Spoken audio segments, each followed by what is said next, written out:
Salut tout le monde, j'espère que vous allez bien et bienvenue dans cette nouvelle vidéo. Donc aujourd'hui, je vais vous présenter un indicateur que j'utilise dans mon trading et qui permet de prédire les marchés et ça avec une très bonne probabilité. Donc c'est un indicateur qui est assez peu connu en général, mais qui est pourtant extrêmement puissant. Ça fait plusieurs années déjà que je l'utilise dans mon trading et la plus belle chose dans tout ça, c'est que c'est quelque chose qui se répète littéralement à chaque année et grâce à ça, eh bien, j'ai pu gagner énormément d'argent. Et donc aujourd'hui, je vais vous présenter exactement c'est quoi l'indicateur, pourquoi ça fonctionne, comment l'utiliser. Et vous allez voir qu'au final, c'est rien de très compliqué, mais c'est quelque chose qui est extrêmement puissant.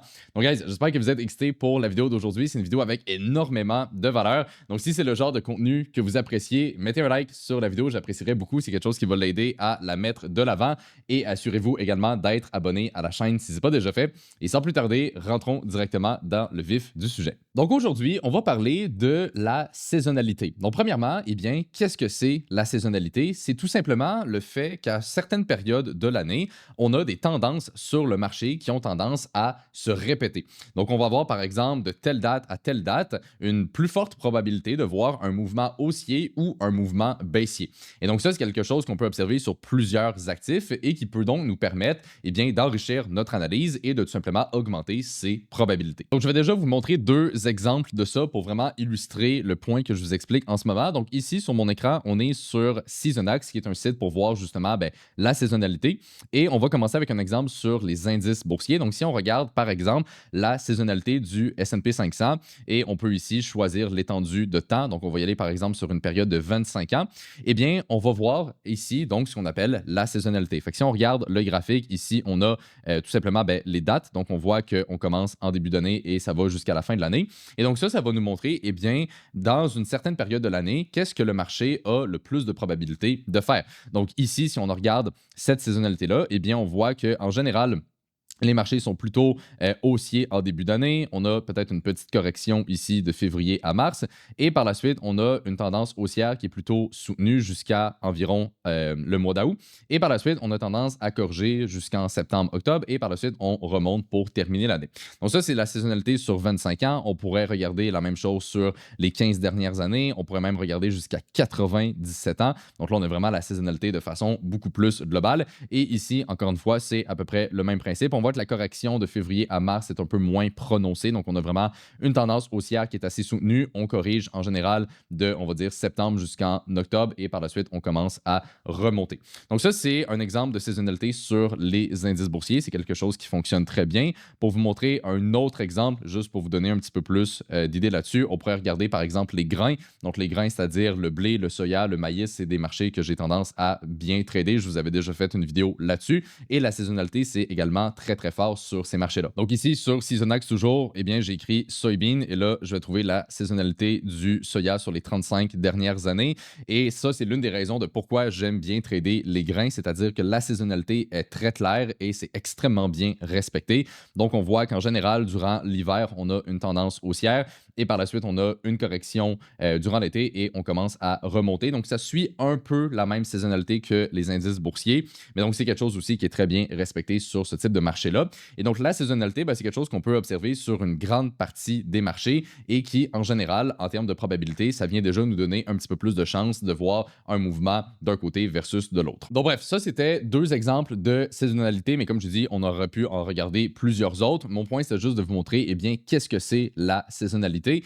Et comme on peut voir, eh bien, au final, c'est rien de très compliqué, mais ça fonctionne extrêmement bien. Et justement, là, la question à se poser, c'est pourquoi ça fonctionne? C'est quoi qui fait en sorte que la saisonnalité, c'est respecté et pourquoi c'est quelque chose qu'on peut se fier dessus? Donc, pour vous expliquer tout ça un petit peu plus en détail, on va retourner sur la saisonnalité du S&P, donc les indices boursiers. Je pense que c'est vraiment le meilleur exemple pour illustrer ça. Et donc, eh bien, pourquoi ça fonctionne? Pourquoi est-ce qu'en début d'année, jusqu'à environ le mois d'août, le mois de septembre, on est en tendance haussière? Pourquoi par la suite, de septembre jusqu'à octobre-novembre, on corrige? Et pourquoi par la suite, on commence à remonter? C'est quoi qui fait qu'on voit ces mouvements-là de façon répétitive à presque chaque année? Pourquoi c'est autant puissant et pourquoi on peut se fier là-dessus? Donc, la première raison, c'est tout simplement parce que à la fin du mois d'août et quand on commence le mois de septembre, on a souvent les gestionnaires de portefeuille qui veulent faire ce qu'on appelle un lissage, c'est-à-dire de venir mettre des belles performances sur papier au niveau de leur portfolio. Donc souvent, les indices boursiers vont monter en début d'année et ça jusqu'en été. Donc, un gestionnaire de portefeuille qui est investi dans les marchés, eh bien, il va avoir une bonne performance durant cette période de l'année. Mais tout le monde le sait que, ben, justement, rendu en septembre, rendu en octobre, c'est là qu'on a tendance à corriger. Et donc, ça, ce qui arrive, c'est que ben, les gestionnaires de portefeuille le savent très bien aussi. On s'approche de la fin du troisième trimestre. Et donc, ça fait qu'ils veulent venir lisser leur performance pour qu'après ça, ils puissent leur montrer eh bien, à tous les clients du fonds et montrer que ben, le fonds a bien performé et qu'on a eu justement une tendance haussière pour le début de l'année. Et ça, c'est quelque chose qui est super important parce qu'il faut comprendre qu'au niveau des fonds d'investissement, eh bien, eux, oui, ils veulent avoir des bons rendements, mais ils veulent aussi bien paraître devant leurs clients. Parce qu'au final, un fonds d'investissement, son but, c'est pas forcément de surperformer le marché de façon incroyable, c'est surtout d'avoir le plus de fonds sous gestion possible. Et donc, ça fait qu'on a ce qu'on appelle un portfolio rebalancing. Et donc, c'est-à-dire que les gestionnaires de portefeuille, ils vont fermer leurs positions, sécuriser leurs profits, peut-être retourner en cash, peut-être retourner en d'autres actifs, par exemple l'or souvent qui est utilisé dans ces fonctions-là. Et donc, ça fait qu'on a tout le temps à peu près le même phénomène qui se répète aux alentours du mois de septembre. Et donc, ça, c'est l'une des raisons de pourquoi le marché a tendance à corriger rendu à ce moment-là de l'année. Un autre aspect qui est assez puissant aussi, c'est les fameux retours d'impôts. Donc, en début d'année, quand les gens reçoivent leur retour d'impôts, eh bien souvent, ils vont recevoir un bon montant et ce montant-là, eh bien souvent, il va être réinjecté dans les marchés et réinvesti.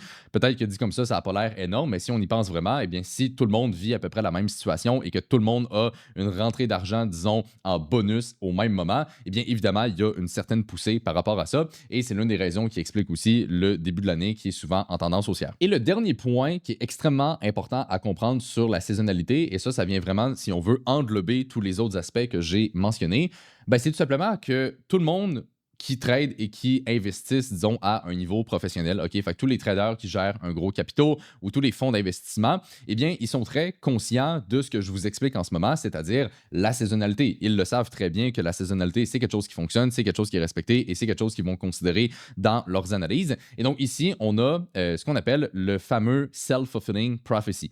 Ce que ça veut dire en français, c'est tout simplement une prophétie auto-réalisatrice. L'idée, c'est que vu que tout le monde sait que ça fonctionne, tous les gros joueurs sur le marché savent que c'est quelque chose qui est extrêmement puissant, eh bien, toutes les personnes qui gèrent justement ces capitaux-là ont la saisonnalité en tête.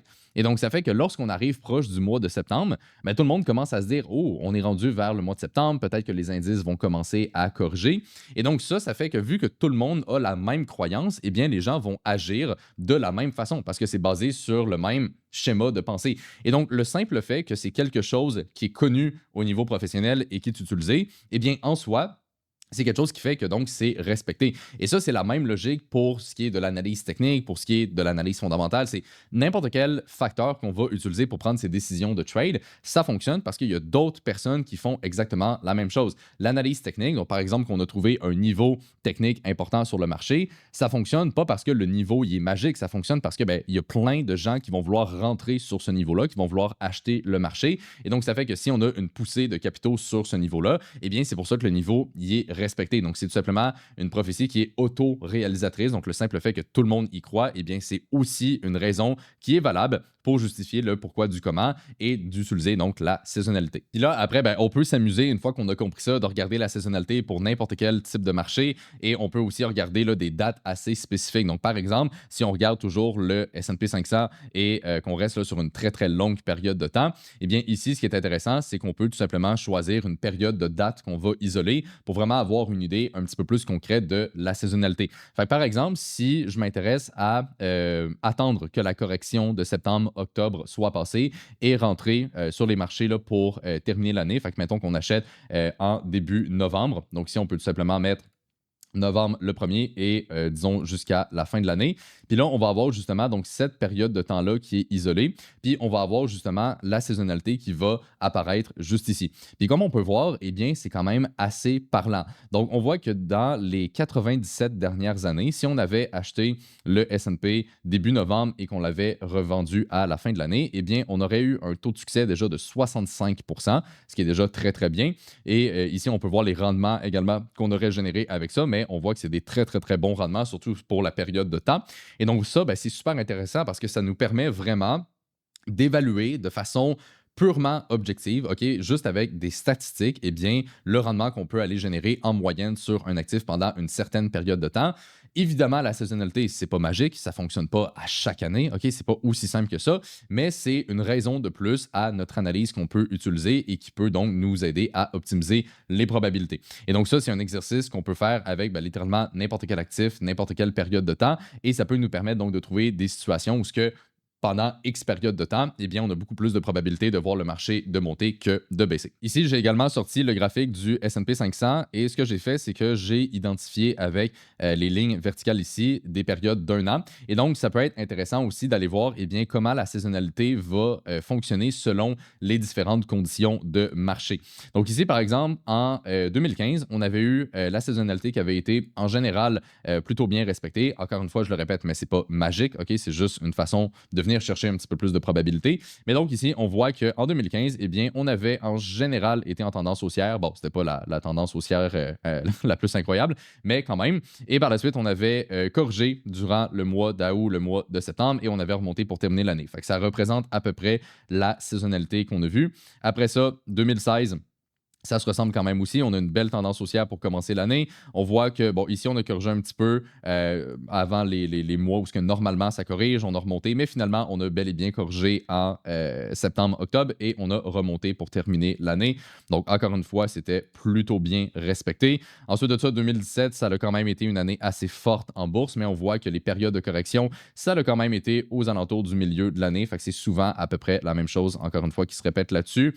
2018, bon, ça avait été une année assez différente. Celle-ci, on avait eu beaucoup, beaucoup d'incertitudes au niveau fondamental. Il y avait eu d'autres événements qui avaient, on va dire, pris plus d'ampleur que la saisonnalité. Évidemment, ça, c'est quand même important de le comprendre, puis l'exemple ici nous l'illustre très bien. Si on a quelque chose au niveau fondamental qui se passe dans le monde, au niveau de la macroéconomie, par exemple, qui va vraiment être très important, bien évidemment, la saisonnalité va probablement ne pas être respectée. C'est-à-dire que si, par exemple, il y a le début d'une guerre ou, par exemple, les tarifs de Trump comme on a vu cette année, eh bien, évidemment, c'est tellement un événement qui est important que ça va prendre plus de poids dans la balance que seulement la saisonnalité. OK? Fait que c'est pour ça que j'ai dit que ce n'est pas un indicateur magique ou quoi que ce soit.